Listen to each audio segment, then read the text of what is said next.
ಸ್ನೇಹಿತರೆ ನಮಸ್ತೆ. ಒಂದು ಬರ್ಗ್ ಬ್ಯಾಂಡ್ ಬಂದಿದೆ. ಇದರಲ್ಲಿ FI ಅಂತ ತೋರಿಸ್ತಾ ಉಂಟು. ಇಂಜಿನ್ ಲೈಟ್ ಆನ್ ಉಂಟು. ಅದು ಇಂಜಿನ್ ಸೆಟ್ ಮಾಡೋದು ಓಪನ್ ಮಾಡಿ ಚೆಕ್ ಮಾಡಿದೆ. ನೋಡಿ FI ಒಂದು ತೋರಿಸ್ತಾ ಉಂಟು.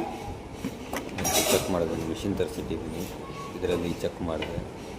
ನೋಡಿ ಯಾವ ರೀತಿ ಅಂತಲೂ ತೋರಿಸ್ಕೊಡ್ತೀನಿ, ನೋಡ್ಕೊಳ್ಳಿ. ಡಯಾಗ್ನೋಸ್ಟಿಗೆ ಹೋಗಿ ರೀಡ್ ಕೋಡಿಗೆ ಹೋದರೆ ನಿಮಗಲ್ಲಿ ತೋರಿಸ್ತೀನಿ ಏನು ಫಾಲ್ಟ್ ಅಂತೇಳಿ. ಅದೆಲ್ಲ ಚೆಕ್ ಮಾಡಿದೆ. ಚೆಕ್ ಮಾಡಿದ್ಮೇಲೆ ಕೋಡ್ ಚೆಕ್ ಮಾಡಿದ್ರೆ ಅದರಲ್ಲಿ DTC ಕೋಡ್ ಅಂದರೆ ಇದರಲ್ಲಿ ನೋಡಿ crank shaft position sensor A circuit ಅಂತ ಬರುತ್ತೆ.